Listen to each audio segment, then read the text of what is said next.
Kathy Engelbert, you said Caitlin Clark should be grateful of the WNBA. What? Napheesa Collier just dropped one sentence that might have ended Kathy Engelbert's entire career as WNBA commissioner. One sentence. That's all it took. And trust me, after you hear what she said, you'll understand why the league office is in full panic mode right now. Her response was, Caitlin should be grateful she makes $16 million off the court, because without the platform that the WNBA gives her, she wouldn't make anything. And in that same conversation, she told me, players should be on their knees thanking their lucky stars for the media rights deal that I got them. That's a mentality driving our league from the top. We go to battle every day to protect a shield that doesn't value. If you believe Caitlin Clark deserves justice, type "fire the commissioner" in the comments. And while you're at it, let me know if you think Kathy Engelbert will still be the WNBA commissioner in 2026. This wasn't some vague complaint or a carefully worded statement designed to avoid controversy. Nope. Collier looked straight into the camera during her exit interview and said the words that every player has been thinking but was too scared to say out loud. She called out the commissioner for telling Caitlin Clark that she should be grateful to the WNBA. Grateful. The same Caitlin Clark who single-handedly dragged this league into the mainstream. The biggest news in the W is the searing comments from Napheesa Collier in her exit interview earlier this morning. Remember, Collier missed Game 4 of the WNBA Finals after suffering a left ankle injury that you see here. Here's where it gets wild. Collier didn't just leak this information casually. She was injured. Her season was done. She had absolutely nothing to lose. And she decided to burn the entire house down on her way out. We have the best players in the world. We have the best fans in the world. But right now, we have the worst leadership in the world. If I didn't know exactly what the job entailed, maybe I wouldn't feel this way. She exposed the commissioner's twisted mindset in a way that no one had ever dared to do before. This wasn't a player complaining about playing time or contract disputes. This was a veteran star calling out the person in charge for having a completely backwards view of how the league actually works. I also asked how she planned to fix the fact that players like Caitlin, Angel, and Paige, who are clearly driving massive revenue for the league, are making so little for their first 4 years. Her response was, Caitlin should be grateful she makes $16 million off the court, because without the platform that the WNBA gives her, she wouldn't make anything. The commissioner genuinely believes that Caitlin Clark owes the WNBA her success, not the other way around. She thinks the league created Clark's brand. She thinks without the WNBA platform, Clark would be nothing. And that right there is the most delusional take anyone has ever heard in professional sports. But wait, it gets even better. Collier didn't stop at just exposing the Clark comment. She went full scorched earth on the entire leadership structure. She flat out said the WNBA has the worst leadership in the world. Not bad leadership, not questionable leadership, the worst. And coming from someone who has been in this league for years, who has won championships, who has carried teams on her back, that statement carries serious weight. This wasn't some random bench player trying to get attention. This was one of the biggest names in the league telling everyone that the person running the show has absolutely no idea what she's doing. This commissioner could be about the fact that Caitlin Clark needs the league more than the league needs Caitlin Clark. Are you mental? You know what could happen, and I know nobody wants to see Caitlin Clark go to the Unrivaled. Everybody's made that clear. But I can tell you this right now, make it very clear. Caitlin Clark could come out and say, I'm going to the Unrivaled, I'm taking that $1 million offer. You know what would happen? Over 1 million people would start watching Unrivaled games overnight. If Kathy truly feels that Caitlin should be grateful for her and grateful for the WNBA for her off-season league money, which, by the way, Caitlin had a lot of endorsement deals before she even came to the WNBA. If that is how she feels about Caitlin and it's not the reverse, not Kathy being grateful for Caitlin, that is so eye-opening. And the wildest part, other players immediately started backing her up. Coaches started speaking out. Even people outside the WNBA started weighing in because everyone with half a brain could see that Collier was telling the truth. The commissioner's comment about Caitlin Clark being grateful is so backwards that it's almost impressive. Think about what actually happened when Clark entered the WNBA. Ratings exploded. In that same conversation, she told me, players should be on their knees thanking their lucky stars for the media rights deal that I got them. That's a mentality driving our league from the top.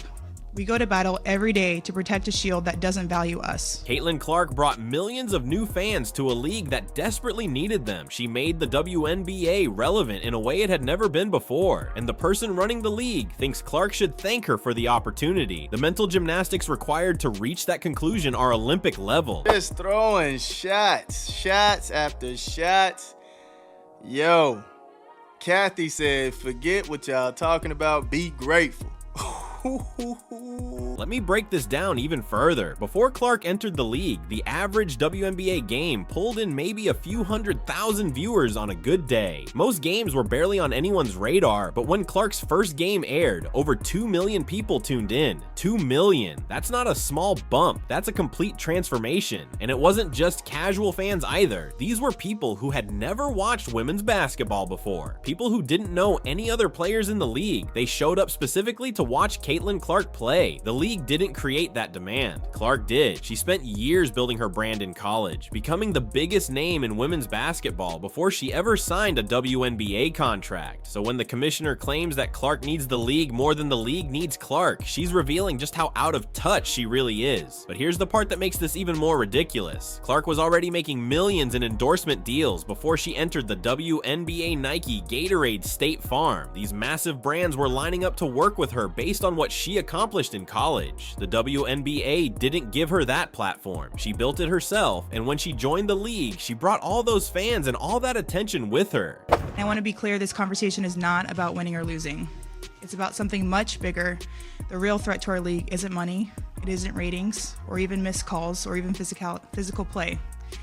It's the lack of accountability from the league office. At some point, everyone deserves to hear the truth from someone who I hope has earned the benefit of the doubt to fight for what is right and fair for our athletes and our fans. We have the best players in the world.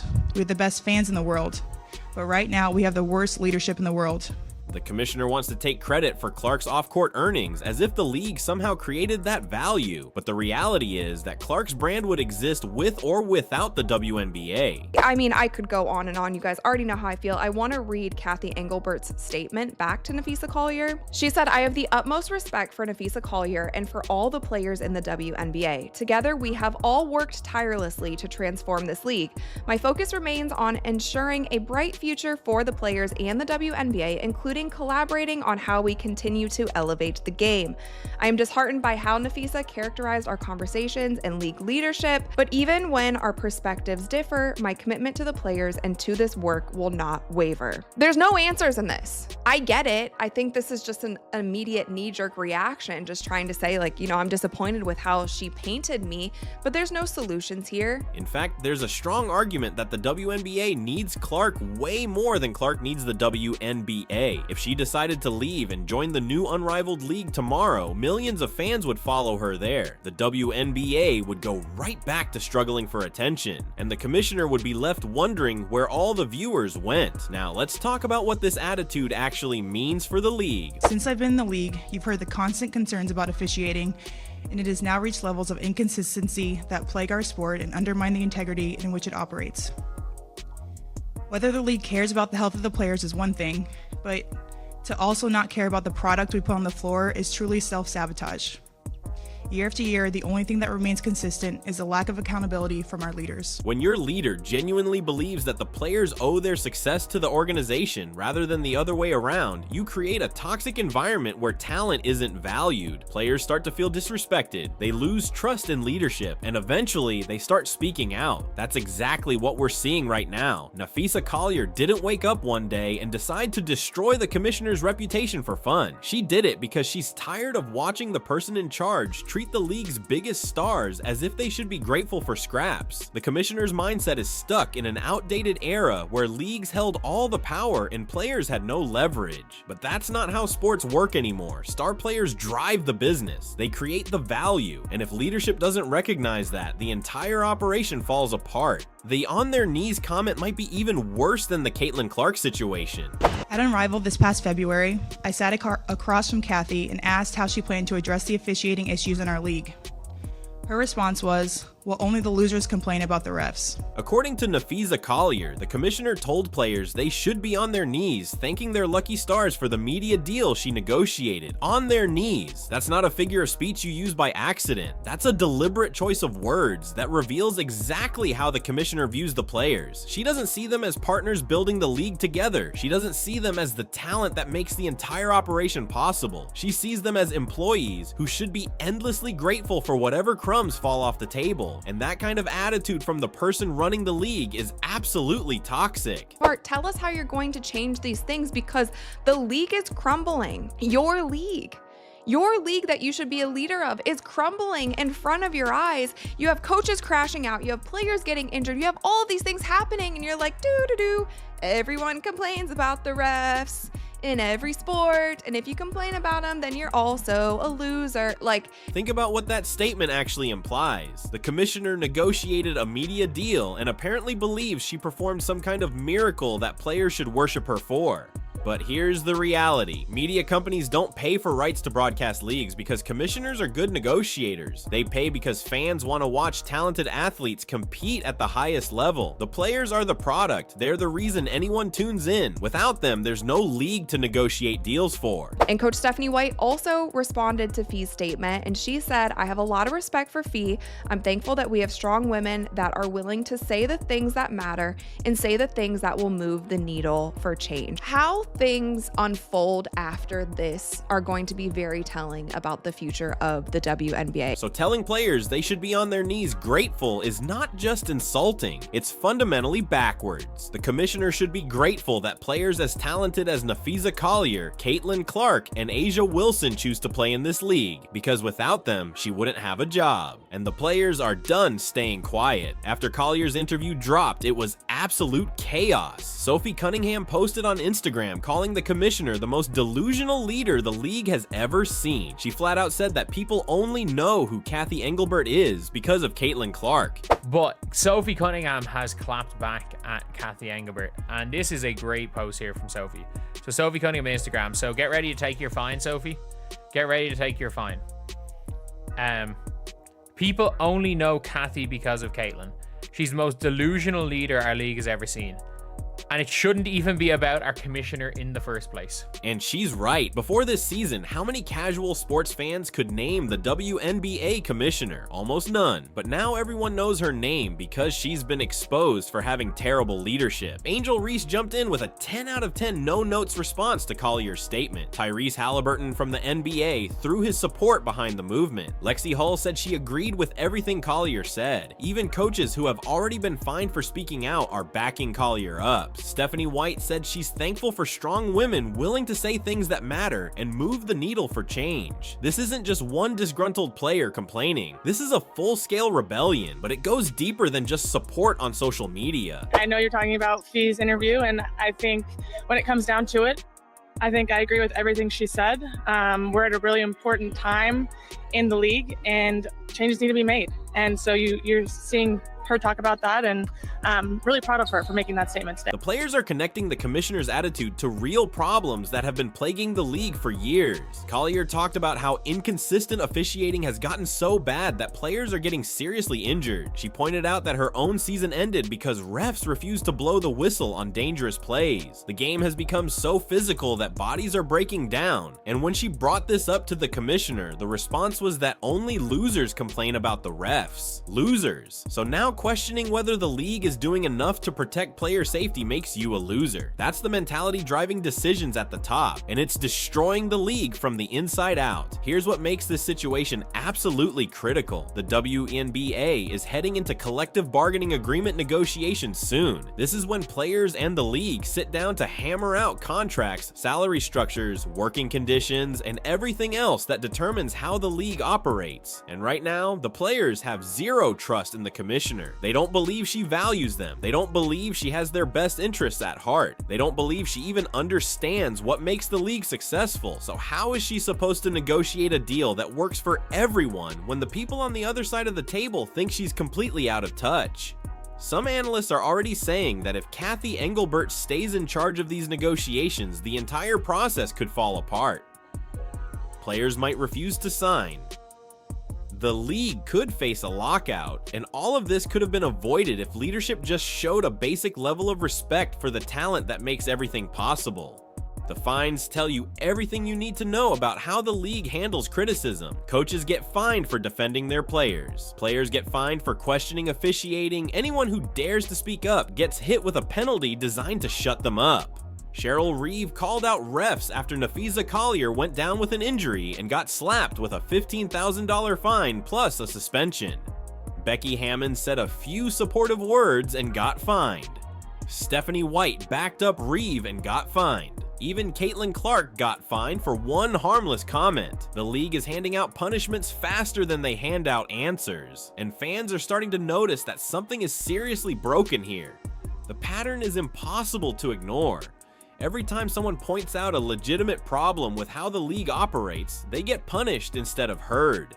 The commissioner doesn't want accountability, she wants silence. She wants everyone to smile and pretend everything is fine while the product on the court deteriorates. Becky Hammon even said that if the kind of physical play happening in the WNBA happened in the NBA, there would be fistfights breaking out. She pointed out that the NBA regulates physicality and protects its players, but the WNBA doesn't police its own product. And when coaches try to bring attention to this issue, they get fined for it. The message is clear: shut up and accept whatever the league gives you or face the consequences. But fans aren't buying it anymore. They see stars getting injured because refs swallow their whistles. They see talented players sitting on the bench instead of playing because the league failed to protect them.